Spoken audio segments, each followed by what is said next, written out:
क्या आपने सुना है कि चोरों के बीच भी ईमानदारी होती है?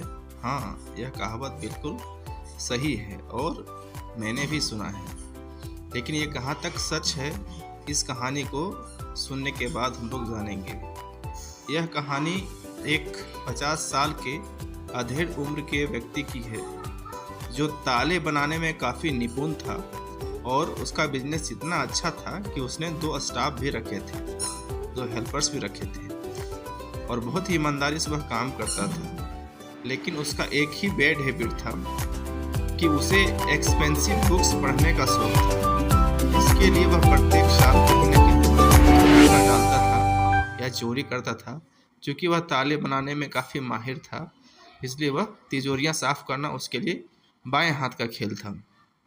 इसी क्रम में वह कुछ दिनों से एक शॉर्ट ओवर ग्रेंज नामक स्थान में एक घर का जायजा लेता है, मुआयना करता है और पाता है कि एक दिन उसके घर में कोई नहीं है, तो वह चोरी करने के लिए घुस जाता है और अपने सारे औजार को आराम से निकालता है, दस्ताने पहनता है।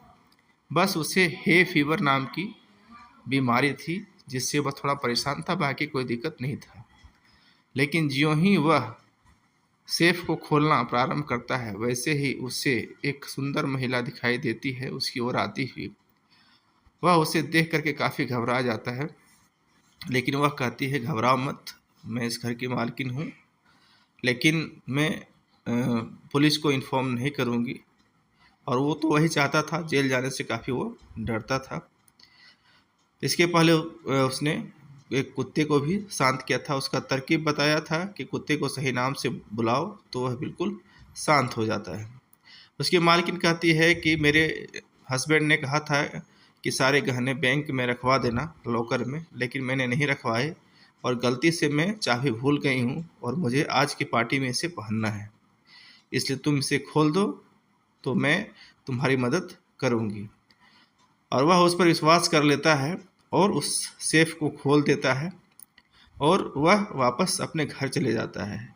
एक दिन तक तो वह लेडी अपना वादा निभाती है, लेकिन दूसरे ही दिन जो है पुलिस हॉरेस डेनबी को पकड़कर ले जाती है। हाँ, उस व्यक्ति का नाम था हॉरेस डेनबी ही।